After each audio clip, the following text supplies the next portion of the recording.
From the Library of Congress in Washington, D.C.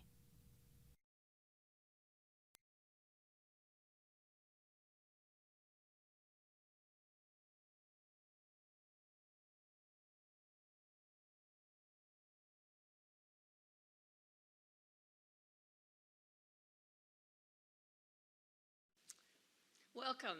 My name is Catherine Hiebert Kerst, and I'm going to be talking to you today about Sidney Robertson Cowell and the WPA California Folk Music Project. I'd like to thank the Music Division for asking me to speak today in their Curator Lecture Series. The collection actually resides both in the American Folklife Center, where I worked for many years. I retired last fall, and also in the Music Division here. There is also a companion collection that resides at Berkeley, UC Berkeley, in their music library. The Folklife Center has the audio recordings for this collection and many forms of field notes and correspondence, and the Music Division has a lot of information about the background of Sidney Robertson, primarily because she was married to Henry Cowell for many years. And since Henry's collection is there, many of Sidney's materials are there, but they are in some senses overlapping. I'm indebted to the staff of the Music Division, who's helped me out a lot. Nancy Seeger did a beautiful finding aid for the Sidney Robertson Cowell collection in the Music Division, and also to my colleagues in the American Folklife Center, who have always supported my absolute fascination with this collection. They've heard me talk about it ad nauseum, I know. And I want to thank the many language and cultural specialists in the library's European division and the Hispanic division who have provided language and cultural background for the many cultural groups that are focused on in this collection. I'm writing a book, and so I'm getting a chance to see what these songs actually mean in their languages, and I've gotten a lot of help, so I'm very appreciative. From 1938 to 1940, while in her young 30s, Sidney Robertson, collector of traditional music, single-handedly organized and directed a Work Projects Administration, or WPA project, designed to survey musical traditions in Northern California. The result of this New Deal collection project generated an ambitious multi-format ethnographic field collection called the WPA California Folk Music Project that I will speak about today. Not only did the project generate a wealth of musical and cultural documentation from a wide variety of cultural groups at a certain point in California history, it also provided, through the ebullient and dynamic presence and writings of Sidney Robertson, a vicarious experience for all of us of what it meant to do ethnographic fieldwork at the time. In my experience, recorded collections of traditional music from the 1930s do not always include much in the way of documentary background and may only list a song title, the collector and performer's names, the town where the recording was made, plus the date. This collection has much more contextual detail, with numerous photographs, drawings, and sketches, official field reports sent in to the WPA, a variety of other field notes, and a wealth of Robertson's lively reminiscences about her own work and her often gossipy correspondence. It is a vast collection, including 35 hours of audio recordings. I'll only be able to give you a glimpse of what it contains, plus a small amount of background, but I hope it will whet your appetite to browse through the entire collection at your leisure. It is entirely online here at the library. Robertson was a dynamic and vigorous presence, an eloquent spokesperson for traditional music and its practitioners. She was also a colorful personality with very strong views, perceptive ethnographic skills, and her own uniquely patterned narrative style. In a publicity file she kept, Robertson described her New Deal folk music collecting efforts dramatically in a bio that read, "Sidney Robertson Cowell is a Californian whose adventures as a, quote, government songwoman in pursuit of folk songs would fill several books. Before she married the composer Henry Cowell in 1941, she had worn out 3 automobiles, traveling over 300,000 miles in her car in 17 states, and alone with her recording machine, her sleeping bag, and a companion once described in her hearing as, quote, the lady about the songs' dog. That is typical Sidney Robertson verbiage. Sidney William Hawkins was born in 1903 in San Francisco. As a child, she was precocious, articulate, and inquisitive.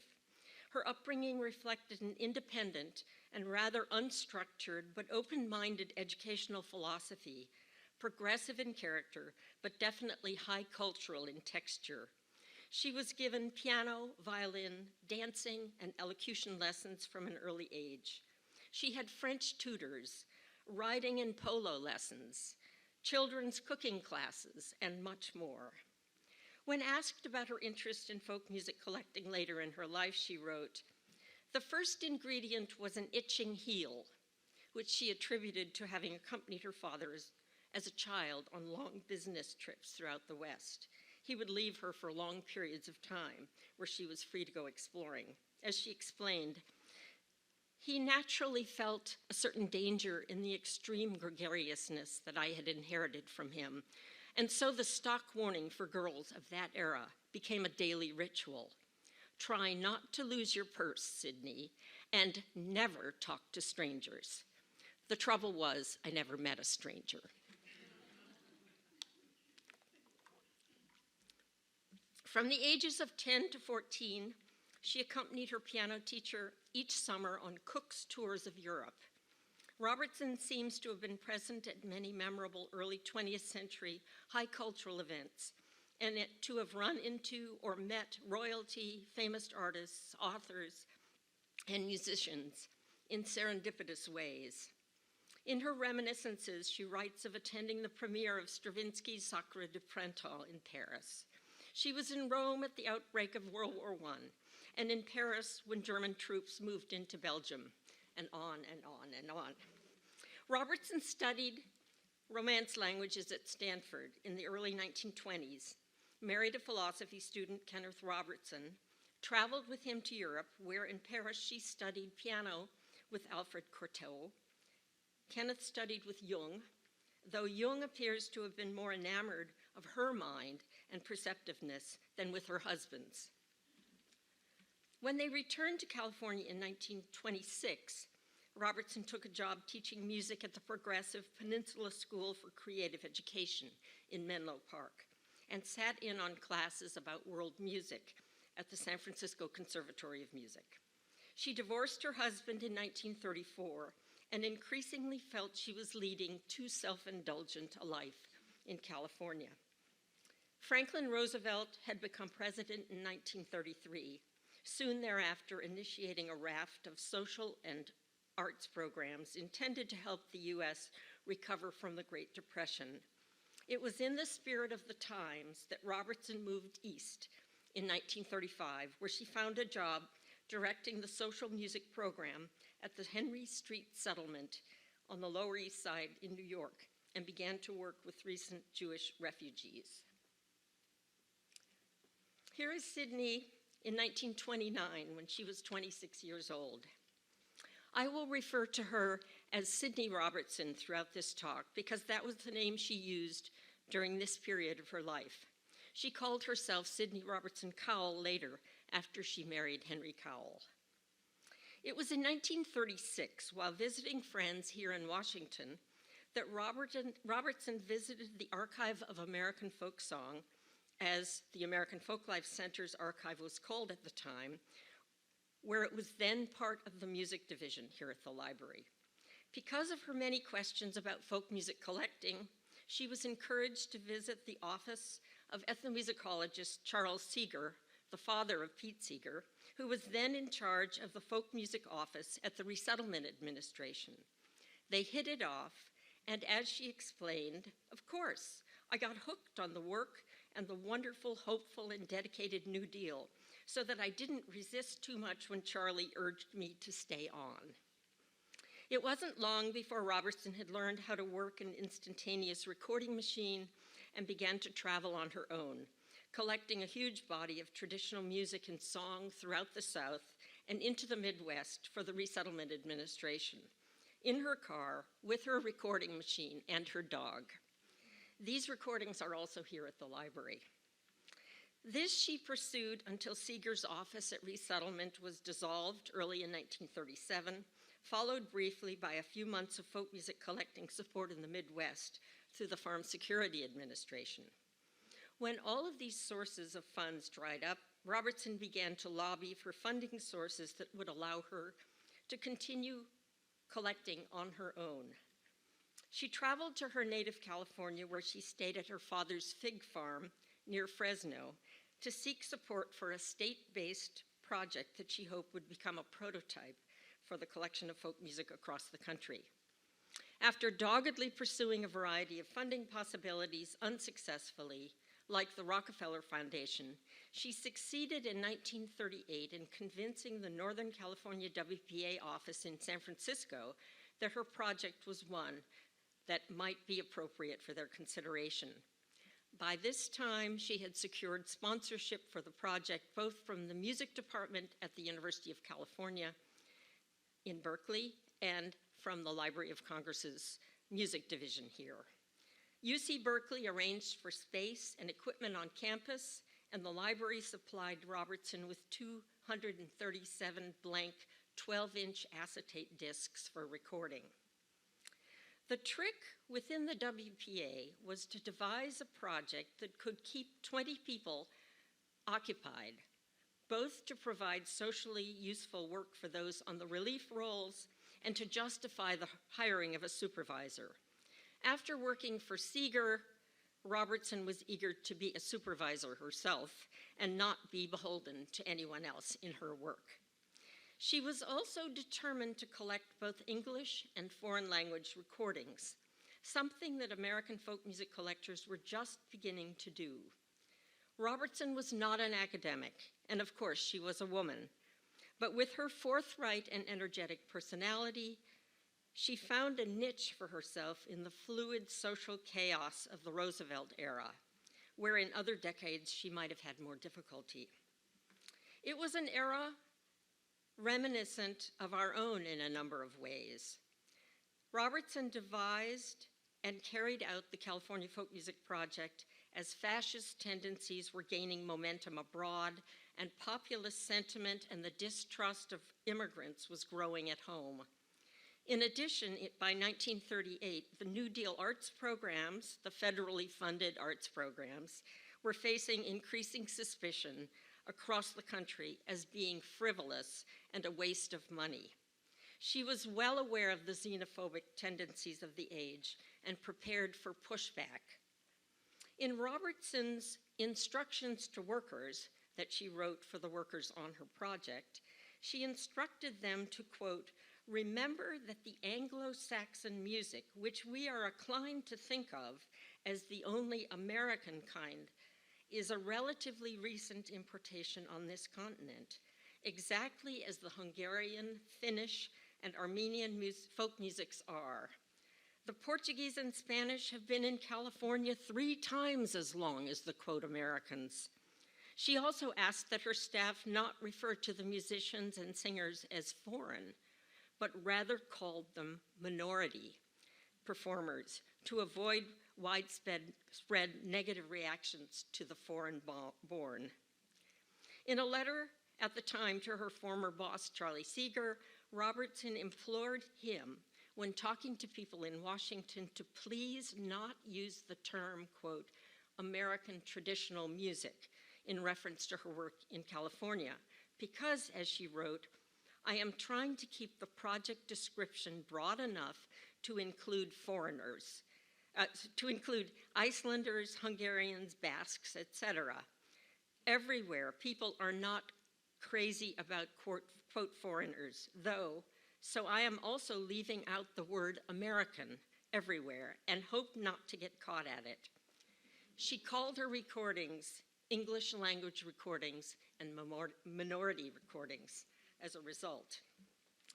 Robertson had an uncanny knack for unearthing WPA staff from the California relief rolls, and she combed the files for people who could help her with her needs on the project. She found a Mr. DeVere who had a dairy route in Contra Costa County and who led her to numerous valuable contacts along the route. She also chose Portuguese and Spanish speakers familiar with their own musical traditions, an Armenian ethnomusicologist, a young man whose parents had been performers on San Francisco's Barbary Coast, plus photographers and draftsmen she thought would be useful and would lead her to singers she could record. In her WPA project proposal, Robertson listed a wide range of activities to keep her staff busy, everything from cataloging the recordings she made to transcribing and translating some of the songs, researching old California mission music, San Francisco songsters, and much more. The year before the project began, Robertson was involved in a car accident, and the insurance payments she received as a result allowed her to buy a new, quote, baby Presto machine, as she called her portable recording device. She was delighted to own it, rather than borrowing one, as she had done for years. At the time, the Presto Recording Corporation was an up-and-coming company in the broadcast and recording industry, so that she could use her 12-inch acetate discs from the Library of Congress to record up to 5 minutes on each side.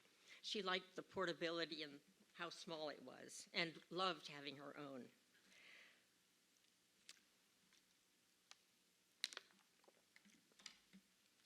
For the California project, Robertson defined folk song in the broadest possible sense as, quote, song circulated in the oral tradition and discoverable in 1938 to 40. She was remarkably uninterested in finding the very oldest songs, but rather wanted to document what people were actually singing in their homes, their communities, their churches, and at festivals and celebrations, often in context. She wrote an article for the San Francisco Chronicle a month before the project officially opened. And I'm going to read this. It's a little long, but it gives you a sense of where she's coming from when she's looking for music to record. Because our history in California is yet so young, we are more aware of the roads, the dams, the crops, and the bridges than we are of the intangible accretions which have built up our modes of thought and of living. Every school child knows that California's immigrant civilization came from Spain first, via Mexico, and that the inrush of settlers drawn by the discovery of gold contributed strains from the 5 continents and the 7 seas, and that California still draws farmers and agricultural workers of all kinds from the Middle West and the South. How can we believe that these successive waves of hardworking citizens contributed nothing to California beyond the work of their hands? What traditions came with them? Which have survived here, changed or unchanged? What were they thinking and feeling as they labored in mines and forests, herding cattle and sheep along our slopes, plowing and harvesting in the valleys, and fishing along the coasts? Their songs will tell us if we can find them. I think it's fascinating that she uses the expression intangible accretion, because we currently are always talking about intangible culture and the protection of it nowadays. The California Folk Music Project opened officially on October 28, 1938 at 2108 Shattuck Avenue in Berkeley. Here is, this is a photo of the employees at work. Here is Mr. Prater, the photographer. On the back of this snapshot,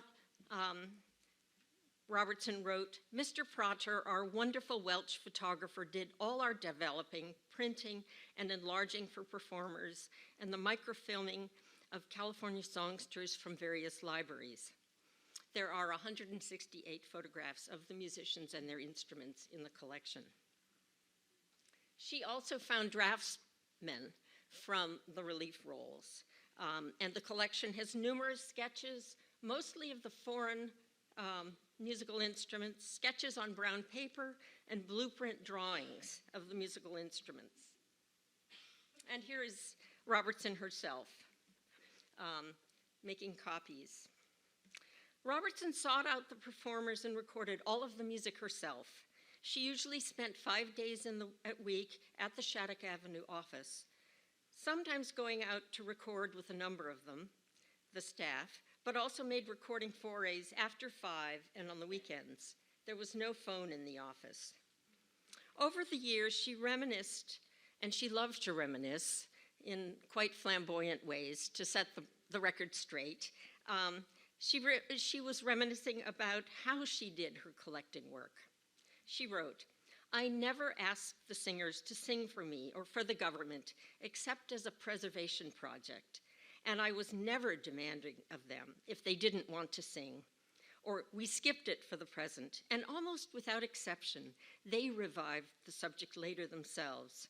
I was careful, just as a matter of good manners, not to say, 'I want.'" In her early training at the Resettlement Administration, Robertson had experienced folk music collectors who imposed more of their demands on performers than she thought civil, often ordering them to sing. In response, Robertson consciously forged a more approachable manner with those she recorded. She explained, "I wanted to convince people that I shared their tastes and values and that I liked and understood them. This is what has made a wide variety of people willing and even anxiously determined that I should know and record the best they had.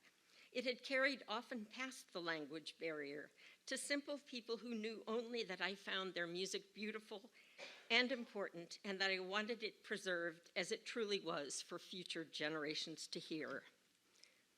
She also has written about locating singers. "How does one find songs?" she asked. "They are everywhere at hand. A man changing a tire on Shattuck Avenue in Berkeley last month sang an old ballad as he worked and was startled by an urgent request to repeat it so it could be written down. A receipt for a bill paid to a Railway Express delivery man was signed with a Basque name, and this led to a whole nest of songs." I'd like to, throughout the collection, she does this very small WPA announcement. I thought you might enjoy hearing her voice. This is one of a series of recordings of California folk music made by the Department of Music at the University of California in cooperation with the Archives of the American Folk Song at the Library of Congress and the Works Progress Administration Official Project Number 665-08-330, Unit A25. The range of foreign language songs that she recorded is quite impressive, documenting 75 performers in 12 languages, from European and Middle Eastern cultures primarily. These recordings make up about 2/3 of the collection. There are love songs from the Asturias in Spain and from the Basque Country, Hungarian Christmas carols, improvised rimmer from Icelandic settlers about emigrating to North America, Spanish serenades from Old California, and melismatic Russian Molokon hymns from a San Francisco congregation. Many of these groups had never been recorded before. I have chosen a few to sample so that you can hear some of this remarkable music.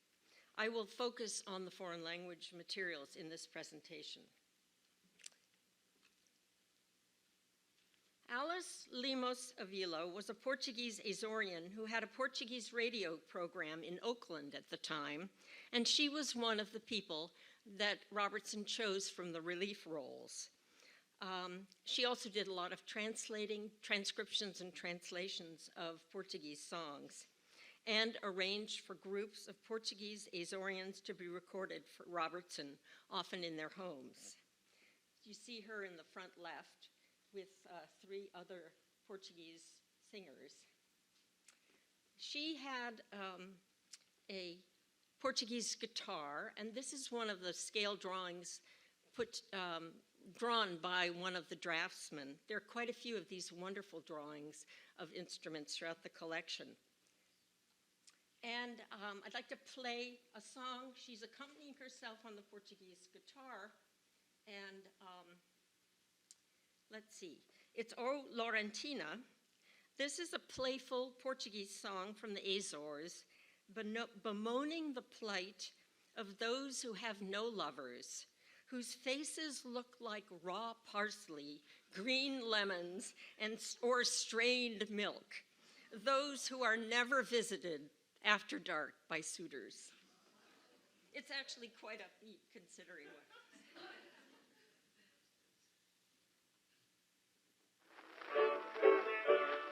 Laurentina, ó verde limão, quem não tem amores não tem coração.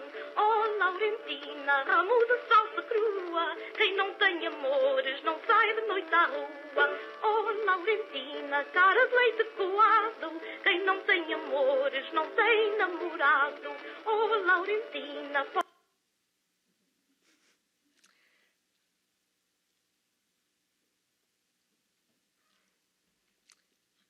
Then I'd like to play you a recording that was made at a Mexican wedding in Carmel, to which she was invited. She met somebody on the street in Carmel who she had seen, and they started talking, and then he invited her to this wedding. It was a wedding of Ben and Rosa Figueroa, and the orchestra that plays is Julio Gomez's orchestra. It's performed in an ensemble form at that time called musica típica, which predates mariachi ensembles of later years, though this selection actually apparently is still a favorite among mariachis in the mariachi repertory. You can hear the wedding excitement in the background. This is what I meant by mentioning the contextual aspect.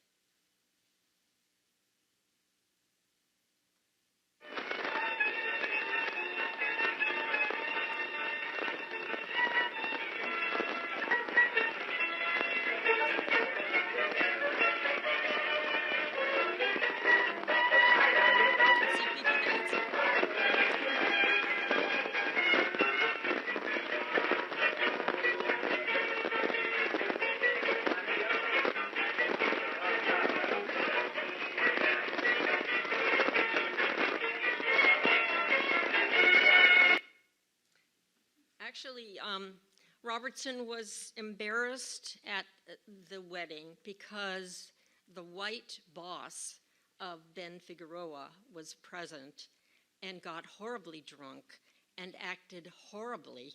She was totally embarrassed and wrote about it at length in her field notes, how, you know, she said, I was one of the 2 outsiders at this event, and I was mortified that, you know, that this boss was making such a ruckus. Her field notes have that kind of detail, which is really wonderful to read many years later. Elinor Rodriguez was of Puerto Rican heritage. She was born in the States, or on the mainland, I should say. She sings a beautiful bolero. Robertson called it Bolero Sentimental, which actually it's a composed piece by Puerto Rican composer and musician Rafael Hernandez, written in 1929 about the disastrous economic conditions of farmers on the island during the 1920s. This bolero continues to be one of the most symbolic songs for Puerto Ricans, I understand. And it's also fascinating that as a folklorist and as a folk music collector, she made no disparaging comments whatsoever about songs that were composed. If it was sung in a community, she was interested. So this is sort of a heart-wrenching, beautiful Bolero that Rodriguez sings. Sale loco de contento con su cargamento para la ciudad, ay, para la ciudad. Lleva en su pensamiento todo un mundo lleno de felicidad, ay, de felicidad. Piensa remediar la situación del hogar que es toda su ilusión, sí. Y alegre el jibarito va pensando así, diciendo así, cantando así por el camino. Si yo vendo la carga, mi Dios querido, un traje a mi viejito voy a comprar. Y Another set of songs that have nostalgic imagery and a deep sense of longing for the homeland, and there are many songs in the collection that are represented in that way. This next one is a Scottish song, a Scots Gaelic song. There were a whole group of beautiful Scots Gaelic songs collected in Berkeley and Oakland. Here, Donald McInnes from the Hebrides sings a moving traditional song about sailing by the island from where he is from, and not having a chance to actually go back home. The lyrics in English go as follows. I see the land where I was a boy, land of heroes. I will lift myself up and go suddenly to you. I see the land where I was a boy. I see her at a distance from me, veiled in cold, and I am at sea, on the back of the waves, in the army.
The Gaelic songs are really lovely and very haunting, I think.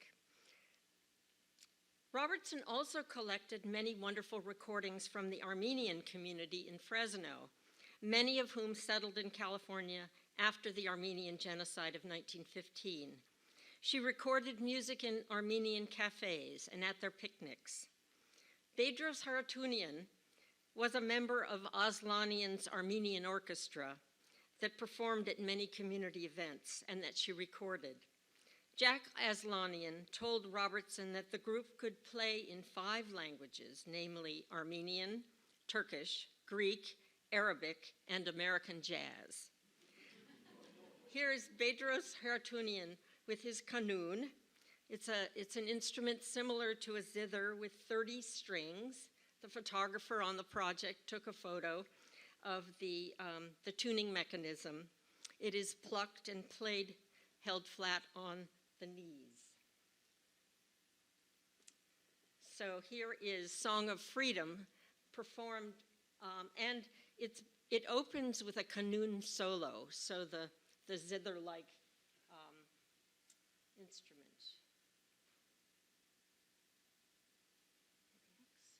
It wants to start not at the beginning, sorry.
So as they play, they speed up.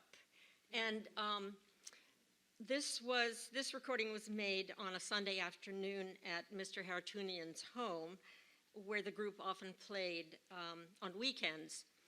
Robertson really wanted to use the microphone to bring out the solos, but the group said no. We want to be one big sound. We don't want any solos. We want that effect. So that was very interesting that she writes about that. Giuseppe, an oud? Oud is like a lute, same family. Yeah, there are pictures. I don't really have time to show you, but they're wonderful. Giuseppe Russo, he was a Sicilian who also sang a number of Neapolitan songs for Robertson. He was a barber, and as Robertson wrote in one of her WPA reports, she wrote, "Mr. Russo has been extremely helpful.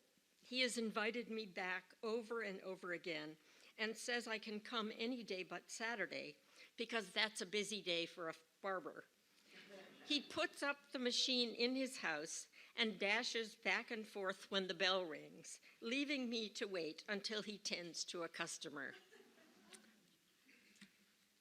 So here is Mr. Russo sings an amusing and upbeat Neapolitan tarantella about a man who wishes for more than a kiss from his sweetheart, and she is playing hard to get. It's almost like something from opera buffa, as far as my knowledge is. Napoli bella stinga, sto cuore rugna te, tu dammi un basile, ti voglio bene. Napoli bella stinga, sto cuore rugna te, tu dammi un basile, ti voglio bene. Io non voglio basillo, son beccerillo, piano pianillo da voglia ticca. Tu mi baciaste e poi t'arraggiaste, e poi mi dicevano annivene ca. Io non voglio basillo, son beccerillo, piano pianillo da voglia ticca. Tu mi baciaste e poi t'arraggiaste, e poi mi dicevano annivene ca. Uscita beccerì, o fosse beccerì, tu dammi. The lyrics aren't quite racy, I have learned.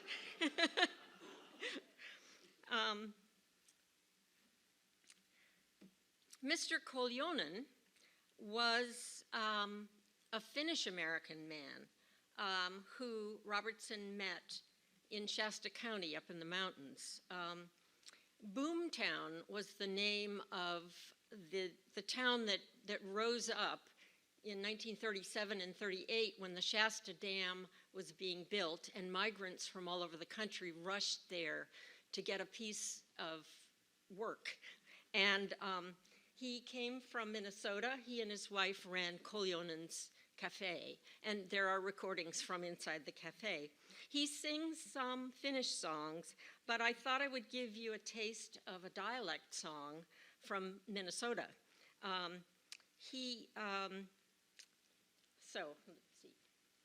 It's called The Disgusted Swede. Now, dialect songs were commonly found in oral tradition in the Midwest, and especially there were quite a few in Scandinavian communities that I know of.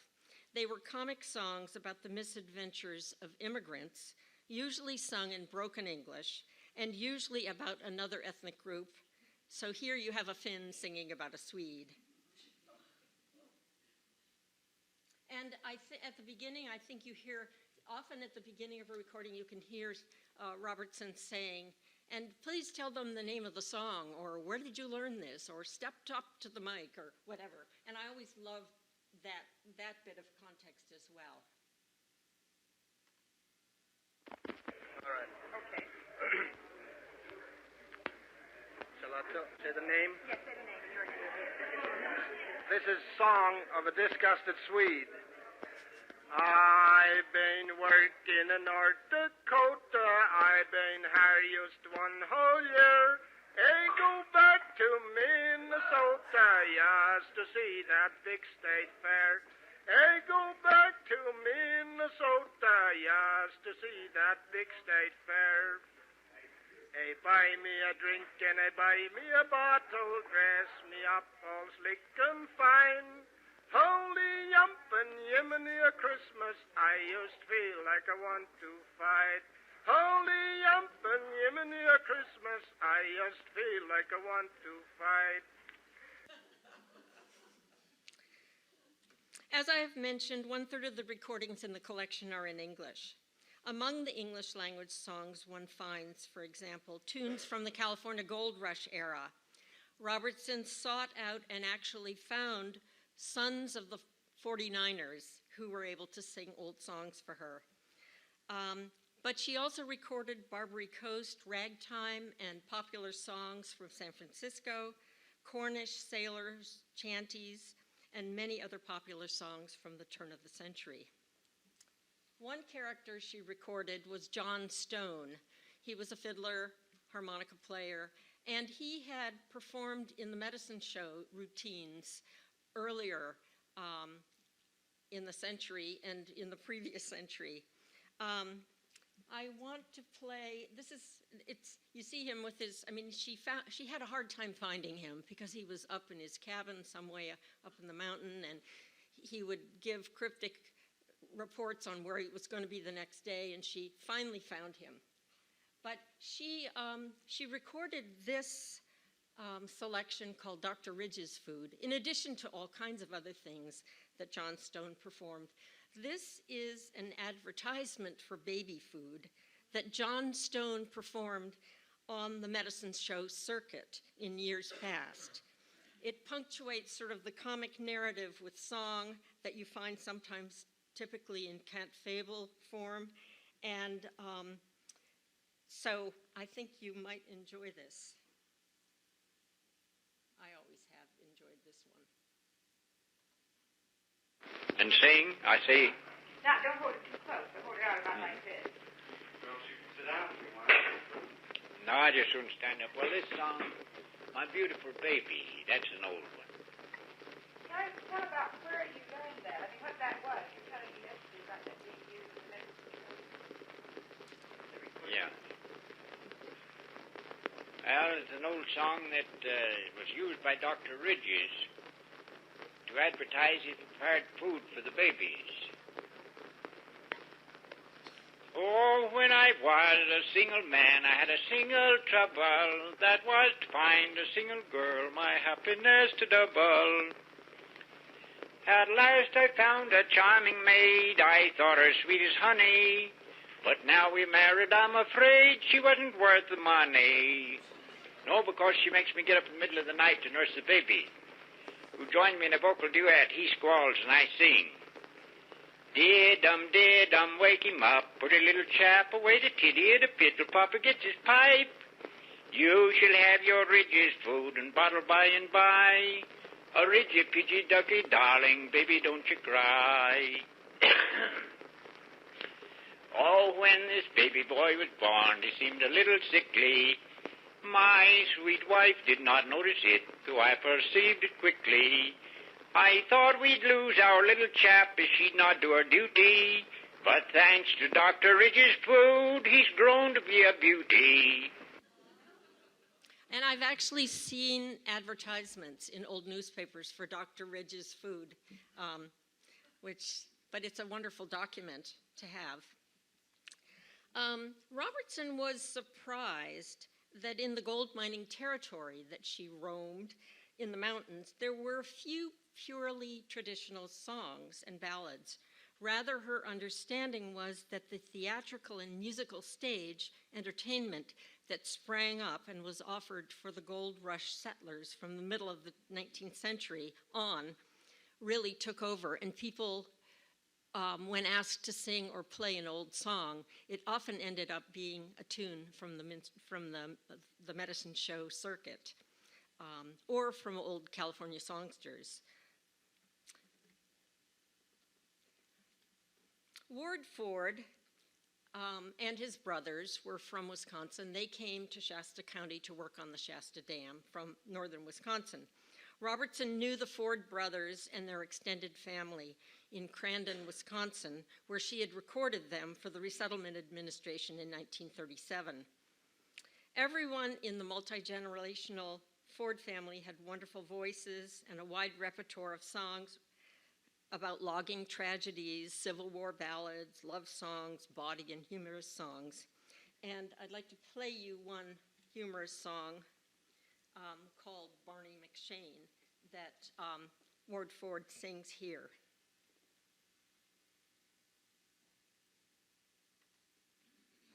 This song Barney McShane learned from my brother Bogue, who learned it from Walt Culver of Boulder City, Nevada. When the clouds begin to gather and the thunder it did roll, down the lane came Barney McShane, and just as he was passing by the widow Aaron's door, what a shame it started to pour. And he looked in there so longingly at that comely with his gait, when she hollered, Barney, darling, won't you wait? You ought to come in out of the rain, Barney McShane, and sit down until the sun comes out again. It's a cup of tea I'll brew, just enough for me and you, and we'll cuddle up together and we'll talk about the weather, Barney dear. There's a queen, she's the sweetest little thing you've ever seen. Said if you like the likes of me, like I like the likes of ye, you ought to come in out of the rain, Barney McShane. During the time that Robertson was recording in Tuolumne County and Shasta County up in the mountains, she camped out in her sleeping bag or slept in her car with her dog on the side of the road. And she writes about this sometimes even in writing formal WPA reports to the San Francisco office. After 17 months of recording, Robertson's plans for extending and expanding the California Folk Music Project had to be given up when the expected WPA funding was not renewed in time for the project to go forward. She had hoped that the continuation of the project would allow for recording and documenting the performance of non-Western and primarily Asian music, Chinese, Japanese, Korean, which would have been quite remarkable. In spite of the fact that the project was not renewed, no other WPA field collection of folk music undertaken by a single person in a specific region was as impressive as this one. The California WPA Folk Music Collection provides a set of recordings, a snapshot, as it were, representing a range of traditional and popular music collected during a specific era. This collection, taken as a whole, also tells much about the details of ethnographic fieldwork at its best during the New Deal era. It also gives us a glimpse of the character of an energetic and capable woman folk music collector who, through the existence of the WPA, had the opportunity to take charge and carry out an ambitious folk music collecting project. Robertson's successes in the California Folk Music Project fit well with the New Deal dynamism and creativity that generated similar cooperative efforts to document and validate the lives of exemplary, yet so often unsung Americans. I hope you have a chance to explore this collection.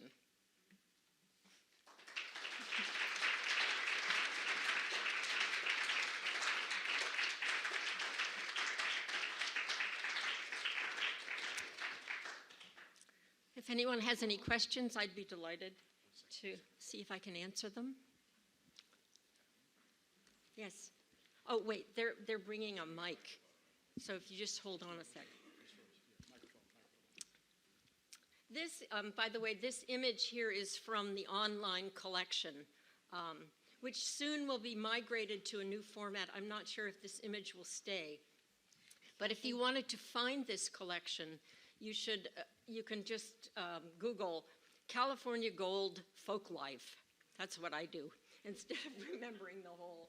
And it's available outside the building in the public website. Yes, yes.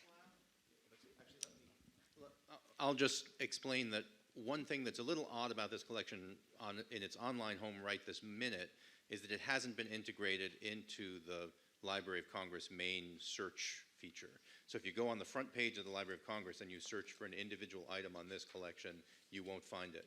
So you have to go to this collection page And so you should search for California Gold, and you'll find the collection page. And on that page, you can search and browse.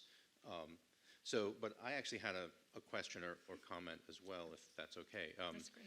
So I think one of the great things that you really bring out about Sidney and her collecting is that she was much better than a lot of the male collectors at the time at allowing the community members to be the authorities on their traditions. But one place where I think she may not have done that is with John Stone's recording there, because he very clearly said, this is an old song called The Beautiful Baby, which Dr. Ridge's Food used as an advertisement, and yet she, the name of it in the collection seems to be Dr. Ridge's Food. And indeed, it's an old cantifablo, which you can find in Northern Ireland and other places, where it's called the Darlin' Baby, or something like that. And so, have you found other versions of that and done, found anything out about the background? I've found other versions of it, yeah, as you say. But I should mention that now, I have worked with this collection over the years. I'm discovering now that many of the songs the foreign language songs are misspelled drastically. And basically what happened was, during a recording session, the 12-inch acetate disc was put on the baby Presto, and the record jacket was there for Robertson to jot notes down, including the spelling of. This is Dr. Ridge's Food. Then the WPA, staff typed that into their lists. Sometimes even the English language songs are totally wrong. There's the problem of reading her handwriting, and then there's the problem, of her not knowing Gaelic or Icelandic or whatever. So as a result of this, I think some of that will be rectified in the catalog records. Oh. Sorry.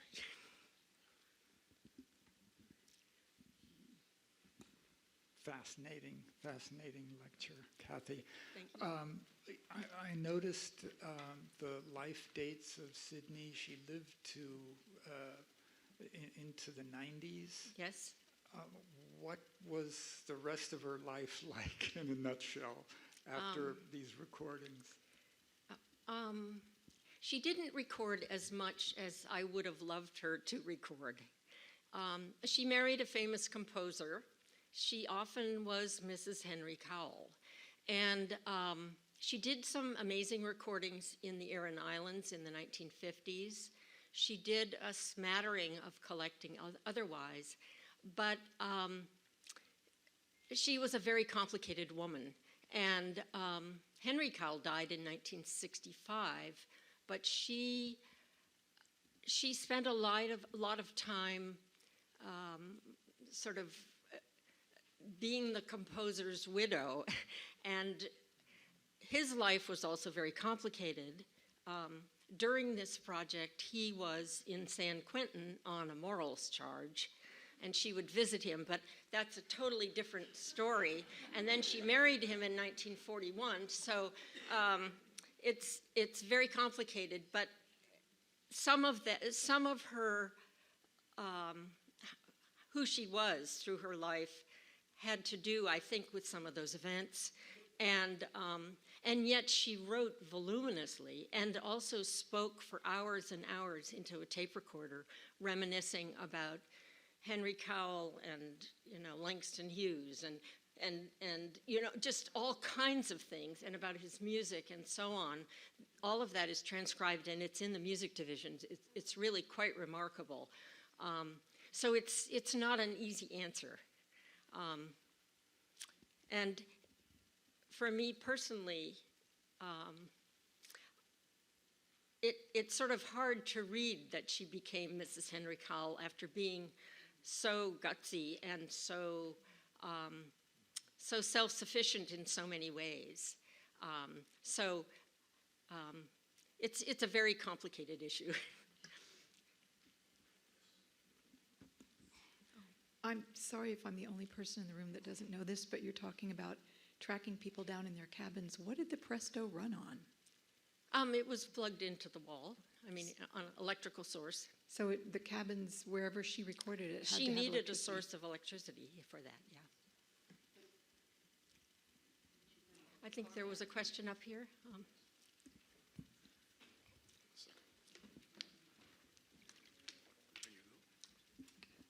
Were there any areas where her collection did not overlap with things that the Lomaxes had recorded? I don't know much about any Lomax recordings in California, but in the previous era, I mean, during the Resettlement Administration and the Farm Security Administration, Robertson collected foreign language materials just as Alan Lomax did, and actually gave Alan ideas for, you should be sure to see this, go to this Finnish community or this, you know. So they were, he was a lot younger than she, but they were in communication. And I would just say the more each of them collected just added to the bigger corpus, if you know what I mean. I'm looking forward to the book, so it'll be great. And this is a wonderful presentation. I'm wondering if you could say a little bit more about their move when she married Cowell East, because it does seem to me that she gave up her life in a certain kind of way to save him, maybe. Huh? And also, this was around the time of the beginning of the war, and how does this play within what was happening in the country at the time with the war? I guess I don't have much to say about all of that. I know Henry Cowell knew a lot of the people she knew from progressive communities, John Steinbeck. I mean, she was a name dropper, and he also knew a lot of, but I mean, she actually knew people too. It wasn't just that she was dropping names. Henry Cowell had been her piano teacher when she was young, and then I also know, I mean, her family, her father was a businessman for the White Sewing Machine Company, and I believe they lost a lot of money during the 20s, even though they were quite wealthy earlier. And she needed money. She needed support. She didn't have an academic affiliation. And so in a way, marrying Henry, I've wondered about, it gave her some kind of a support. And she would, for instance, she would go on little field trips, like in 1950, with Maud Karpeles, who was retracing the steps of Cecil Sharp and Maud Karpeles from the 19-teens. And Sidney wrote Henry saying, it's so wonderful to be back in the Appalachians. I'm going to come back here. And then I don't think she ever did. So, I don't know. I mean, that's a whole other book, or several books, many layers of Sidney.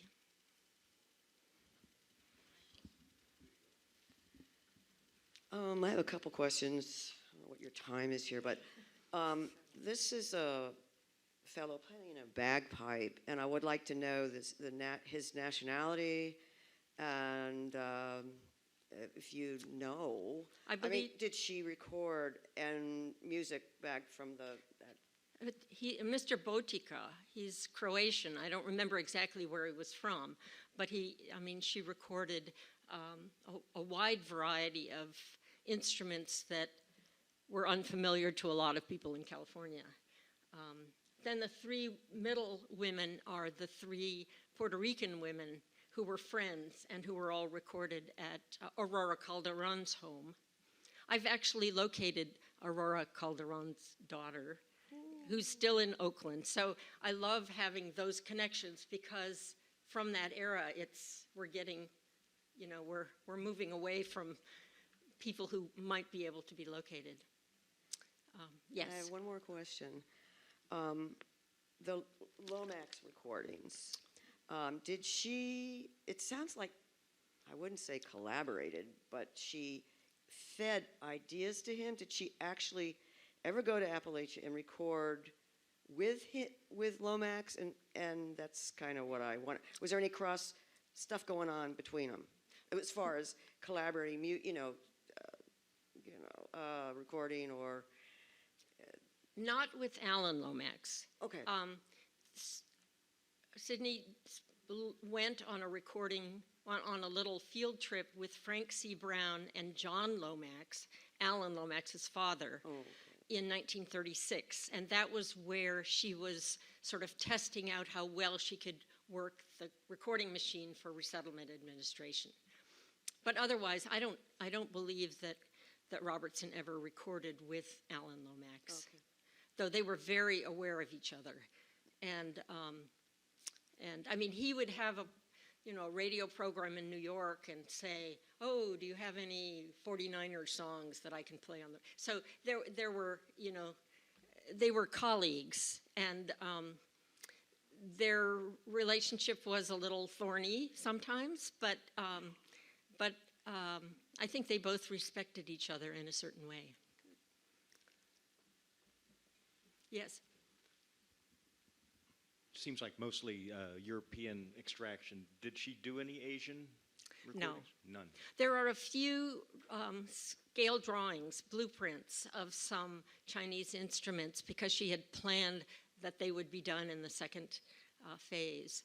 Though I think it might have been really hard for her because of her lack of knowing any of those languages. Though it would have been fascinating.